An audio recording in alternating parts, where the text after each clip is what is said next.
Hi, I'm Jeremy Goldkorn, reporting for Danwei TV from an alleyway, or Hutong, just west of Qianmen in Beijing. Change is in the air. The old buildings east of Qianmen have been destroyed, while the area just around Dazhalan Market Street is being rebuilt. Further east, nobody really knows what is going to happen. Once the center of Beijing Opera, as well as the city's red light district, the area is still full of character. Residents include all types of people, and many of the Hutong alleyways are windy rather than straight. As the first of a two-part program about this area, last week we sat at a gay bar in a Hutong and interviewed Mike Meyer. Meyer is an American writer who lives in this neighborhood and is working on a book about it. It will be called Echo Wall and is due to be published next year by Walker Bloomsbury. 给他们看那个社区，这是他们第一次来。我以为你们要跳要唱。不是，吃饭了吗你？没呢。OK， 好。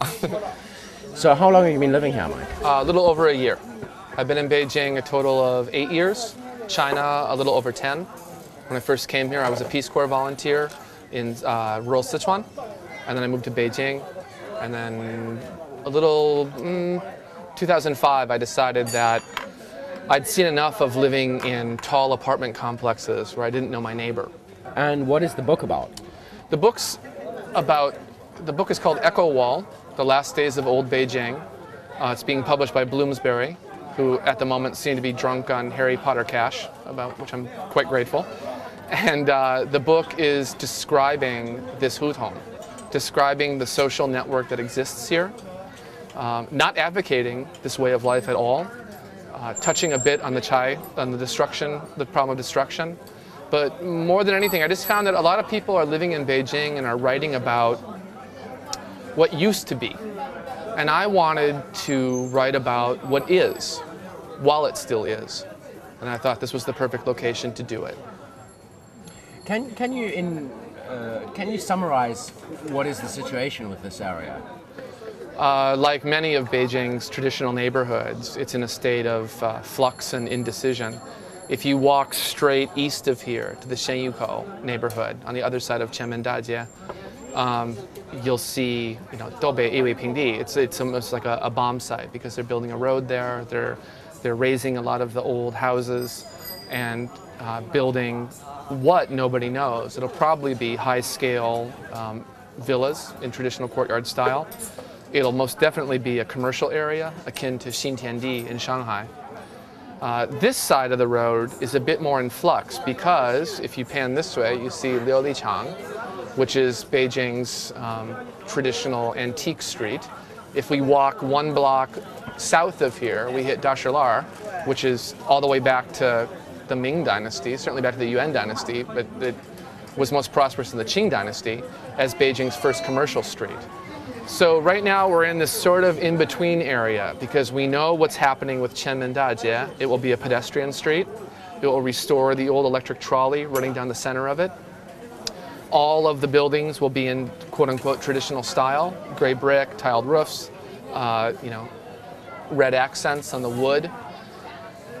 But connecting that part of Beijing to this part of Beijing is something no one's quite sure what will happen yet. Will it be allowed to remain this very stable, low-rent area, which is a mixture of people who have lived here their entire lives and outsiders who have come here to settle in and make a living in Beijing? Or will it completely be destroyed and rebuilt in the so-called traditional fashion? Well, what do you think should be done with this neighborhood? Well, obviously, the most ideal situation would be to leave it as is. But the fact is, no matter if we're talking about Beijing or Shanghai or Paris or New York or Rio de Janeiro for that matter, any world city that's undergoing economic development naturally is governed by market forces. And what that often means is gentrification. So while I would like to say, the Chinese say, 原封不动的保留, right? You want to preserve it as is, as a whole piece. That's simply not realistic right now in Beijing. So while I can say that that's what I would like to see, the fact is that many of these houses here are not much older than 100 years. The district, of course, has historical value because this was the merchant quarter. This was outside the imperial city wall. This was the Chinatown, if you will, of old Beijing. is where merchants Maybe you came. could just, for our viewers, This is where- explain why Chinatown, because it's... Because this was a site, well look, this area, even back to Dadu, the Yuan Dynasty capital, that is the Mongolian governed capital of Beijing, this site was developed. In the Ming Dynasty, it was a commercial area. But in the Qing Dynasty, when the Manchurians came in, they governed that everything in the old imperial city was only to be lived in by bannermen, like a bachi, right? And so Manchurians and their descendants, or if you were a Han bannerman, or if you were a Mongolian bannerman or whatnot, you had a right to live within that city. If you were a simple merchant and you were Han Chinese, you weren't allowed to enter. You weren't allowed to cross over the wall, which is today's Qianmen Dajie. And so Chinese merchants, Chinese actors, Chinese artists came to this neighborhood and started their theaters here, started their tea houses here, started their businesses here, their antique trade. This neighborhood was known for, well, this is where Beijing Duck was created. This is where Beijing Opera flourished.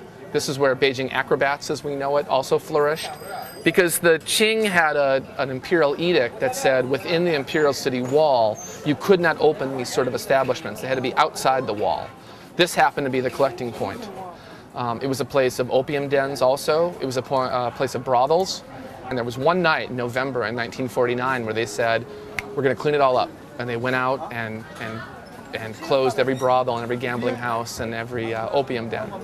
Those structures still stand in this neighborhood. So it's a bit contentious when you talk about history in any city, because you talk about, we want to preserve history. We want to renovate back to the past. But you always have to ask yourself, what past are we going to renovate back to? And in Beijing right now, it's a huge question. If anybody knows anything about Beijing, if you've been to the Hohai or the lakes area, that was once an entertainment area. It again is flourishing with bars. Some people say, well, wait, this is a historic Hutong area. In fact, it's been restored to what it was in the Republican era in a lot of ways. That's a question with this neighborhood. Do you want to restore brothels, opium dens, gambling houses? Certainly they have architectural value because they're Republican era structures. But aside from that, even more important, because Beijing has so much history, you could sink a shovel and dig up something older than America itself. What's more valuable that's being lost, what's priceless that's being lost, is this community texture. A non-American way of life, not dependent on the car, entirely sustainable, a closed system neighborhood, very dense with greenery, very dense with 那个生气, right? 人气, 可以说, with humanity on the street, human energy.